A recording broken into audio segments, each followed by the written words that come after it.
In this episode, we're going to talk about how do you apply this framework, this new paradigm, whether you're an individual contributor, a manager, or an executive. What does it look like to practically apply this to make work not suck for yourself and for the people around you? Make Work Not Suck, our podcast that talks about exactly that. Our process, vision, journey, culture, and results. We present real-world business solutions that make the difference. Our goal is to make work not suck. Hosted by Ryan Hodges, co-host Daniel Steere. Join us each episode and make work not suck. Welcome to the Make Work Not Suck podcast. All right, Daniel. We've had several episodes so far. Yep. We've talked about the paradigm, the wheel. We've talked a lot about what vision, journey, culture, results looks and feels like. We've given examples, and we have a podcast called Make Work Not Suck. All true things. Okay, so I think there's several things, and people are probably wondering, what does this mean to me? How do I use this? This all sounds good, but I don't. How do I use it? Right. What do I do with this? What do I do with it? How do I use this in my organization? And I think there's a couple of things we got to level set on. Is the other thing is like that all sounds great, but how does this make work not suck? Yep. So I think let's level set on one thing. Is what does make work not suck about? Okay. Okay. Do you think maybe we should have started here? Probably, but that's okay. Okay. I think we've talked about this a little bit, but I think this is probably like now that we've kind of gotten through stuff, this might actually stick better. Okay. Is everybody is an employee of an organization? Technically, even the owner-founder is an employee of the organization, Yeah. and you can smidge there. Especially in like a larger organizations, Fortune 5,000 or Fortune 100, 500, 1,000, et cetera. Usually the CEO is a hired guy. And You're right. And he's got a boss. He's got a board. A board or shareholders, something like that. And so, inside of an organization, a lot of times when we think employees, we just think the average worker. Right. But the reality is the managers are employees and the leadership team are employees. Yep. And they have the same struggles and problems with their boss as the person downline does. And so the thing is we're going to talk all across the spectrum here. There's going to be some episodes that are going to be geared for the average employee, the guy that works at the cashier, the rest, at the fry cook, the person in finance, the mailroom, all those individuals, right? Right. The first job out of school in a cubicle. Yep. Yeah. The whole continuum. And whether you're in retail, manufacturing, services, technology, et cetera. There's the individual contributor. Yep. Right. And I think we talked about this in the previous episode, individual contributor. Then there's the managers. But a manager is in multifaceted, right? Because sometimes you have a manager of managers. Sure. Sometimes you just have a manager. And sometimes that manager has 3 people. Sometimes I've seen organizations where one manager might have, 16 direct reports, and Yikes. each one of those, has multiple direct reports. Oh yeah. So a manager really is a person that has a boss and is a boss. There's people above them and people below them. Yep. And then there's, executive leadership, which, typically is just below the leader, or they're the top influencer of the organization. And then you've got your, owner, founder, board, et cetera. Right. And so I think, as we talk about the wheel, we've talked a lot about from a business perspective, but then there's also the personal perspective. Yeah. We've talked about both sides of individual versus corporate. There's the paradigm, there's vision, journey, culture, results, which correlates to the brain. 4 major categories going, again, simplified psychology. And then we've said, what we're trying to do with this framework or the paradigm shift is using this psychology into the organization to understand how the organization ticks and bringing that balance. So I think one thing that we can do to help work not suck is there's 2 major directions we can take with this, and we'll rabbit trail in various episodes as we navigate these. There's what can I do as an individual? Okay. What is my founding pillar? What is my dominant pillar, and how can I better myself? How can I make better decisions just in my job and my life? And so, again, if you better yourself in those areas, you will, in fact, help make work not suck for you, which is good. That's good. Yeah, which is great. But, the podcast isn't, make work not suck for one person ever. Right. This is a, maybe we should talk about this again, going back to the vision. Right. The vision is how do we make work not suck for millions of people? How do we do this at scale? Right. Well, and we go back to one of the first episodes we talked about, 2/3 or 1/3 of our life is spent working. If we can make an impact at work, then therefore we can make, better sleep, which is 1/3. And then, the rest of your life Better is the other personal third. life. Right. So then there's the other paradigm of, okay, if I go and I take this assessment and I understand what it is, then but this is too much about my organization. Right. So we want to take this in three ways. One is, what can you find your finding pillar? Yep. So that you know where you are individually, Right. and how you can apply it. Then there's, what is your founding pillar? What's your perspective of your organization independently? Okay. And then there's what is your organization look like within this paradigm? But in order to understand what an organization looks like in the paradigm, you have to have many perspectives. You have to take, let's say, a company of 100 people. You really need about 75 to 85 perspectives to really understand where that organization is. One person's paradigm of the organization doesn't constitute the whole. Yeah, so like maybe to make that practical, if I'm the only culture person in a very results-oriented organization, I'm probably going to feel pretty lonely. I'm going to feel like nobody understands me, and work is probably going to suck for me. And so knowing that I'm a culture person is a good first step. But what I think I hear you saying is that it's also important to then understand that I'm in a results company, and in order to do that, I got to get a lot more data points. Correct. So when we set out on this mission roughly 10 years ago, the one thing I never wanted to do is I didn't want to recreate another personality test. Right. Because there's tons of them out there. And there's many pros and cons with all of them. But they do a great job of talking about you as an individual. Sure. And some of them do talk about how you play well in the sandbox, but it's not in correlation to the organization. Right. It's just kind of compared to other people who have also taken this assessment. Right. It's a very culture heavy paradigm, if you will. Sure. Because you're assessing yourself against a control. Somebody else is assessing themselves against a control, and then you're talking about social emotionally how you work better together. Right. I'm a red, you're a blue, and so here's how red and blues work together. This is how we make purple between the two of us. Right. And I know how much you love purple. Right. But let's touche. But that doesn't say how we actually make the company better. Right. It's just how you and I work more effectively. So in the stage setting for this episode is to talk about those different uniques and those paradigms, and then as we progress forward, it's the tools and stuff that we'll be talking about, that we'll be offering on the website and the Simplify platform, et cetera, where those can help you individually as an individual in your day-to-day life. Which again, if you apply those, it'll help work not suck. That's what you can do from within your organization. If you assess your paradigm against your organization, it'll better help you in your actual job. And then there's actually doing it at scale within an organization. So okay, so tell me more about that second one, because I get the first one. I know I'm a culture person, and here's how I become a better culture person, right? That second one, assessing yourself within your role, how would you do that? Well, at some point we'll put something out that'll tell you exactly how to do this. Okay, but conceptually, it'll be on the website. So it's like a personality profile, or it's like a personality test. But what you're assessing is the organization. Okay. Instead of saying I do this, I do that, it's the organization. Now again, I'm oversimplifying. It's a little more complication under the hood.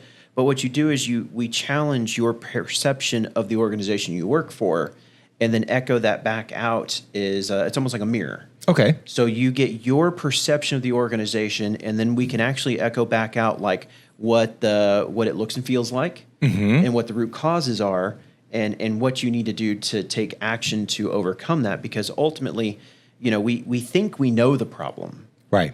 But reality is we're doubling down on our strength at the expense of our blind spot. And what the assessment can do is actually call all that out.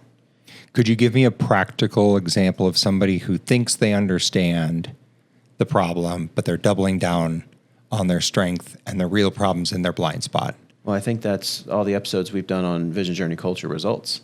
So, okay. Yeah, we've hit a couple of those examples. Yeah, so I think for this episode, I think the goal is just to kind of help level set the paradigm of there's you as an individual, there's you from the perspective of your role, and then, as an organization. And, if you're an employee listening to this, hopefully you can go to the resource page on the podcast website. It'll give you some information.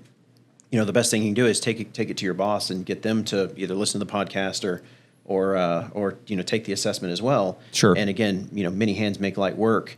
Change doesn't come with one person, doing all the work. It comes with one person turning into 2 people to 3 people, and as we grow that influence, if you will, right, then we can drive meaningful change. And since the podcast is make work not suck, I thought it would be a good idea to explain how the various forms of making work not suck. Let me play this back to you. So there's using this framework at the individual level. There's using this framework at, let's say that individual happens to be, mid-level manager in a decent sized company, right? They can use it there. And there's also the kind of top-down objective view of the whole organization, right? So it applies at 3 different levels, which sounds complicated, but sounds cool. What's the big picture here? Like, why are you doing all of this? What's the vision? Maybe that's the vision guy asking. What's the vision here? I'm glad you asked, because I think any organization I've gone into and turned around or been a part of, there never really was. There was success. Don't get me wrong. What I'm about to say, but it wasn't as meaningful as this other option. Top down has success, but that's a lot of more command and control, and you might have a good culture. I've been in organizations where we've done kind of revolutions, if you will, and we've pushed from the bottom up. But even that has its limitations because the top still has control. The reality is to make meaningful change happen, the top has to meet the bottom. In the middle? Well, not necessarily in the middle. The top has to come down and the bottom has to go up. It's a top-down, bottom-up approach. Okay. And there's been this phrase. I don't even know where I heard this years and years and years ago. Like at this table we're sitting at here. We always say we have to meet in the middle, 50-50. But the reality is, if I'm going to go to 50% mark of this table, the literal 50% mark on the table, I have to put 100% effort into getting to 50%. And you have to put 100% effort to get to 50% of the destination. If we both put 50-50 effort in, that's 25%. There's still a 50% gap in the middle. Okay. And I think that's where a lot of things get missed, and where the top expects the bottom to meet them in the middle, the bottom expects the top to meet them in the middle, and really that kind of is where middle management falls in the middle. Right. There Now they've got to cover that 50% gap, and that's not fair either. And that's where we make about a miss. So what this really is it's a top-down, bottom-up approach. And this podcast is meant to speak to both the top and the bottom and the middle and help everybody point in the right direction.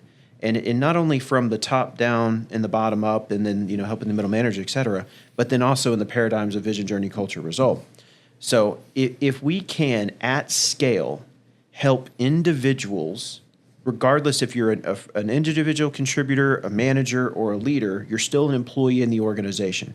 If we can make a movement happen at scale, right, for employees, that is driving from the bottom up. If we can help from the top down, help bridge that gap, that's from the top down. And when those meet in the middle, real meaningful change happens and organizations really start clicking. And I've seen it, I've been part of it, experienced it, where when you have that top down, bottom up approach and that harmony, the organization, the employees are more engaged, they love their work, they love what they're doing. The customers love the products they're getting, the service they're getting. They love the company, and the owner is hitting the growth and result targets that they're trying to get, and the vision's being achieved. So this is really to just change the paradigm at scale from top down, bottom up. And a lot of the resources we're going to share are going to be geared for both of those directions. We got solutions for the top down, where you can assess your entire organization. Right. And then we've also got individual tools where individuals can figure out where they're at. And we've got tools at mass with a global index, where one of the things we'll be launching soon is this index where we can collect data from millions of people around the world and we can actually set trends. I'm kind of a rebel, if you've known. Yeah. And I think there's a lot of data out there that says where it's at, but I think it's taken from very controlled sources. Sure. Whereas why don't we give the people a voice? And if we get enough voices collected and we do it with the right paradigm, again, it's not about listening to what people.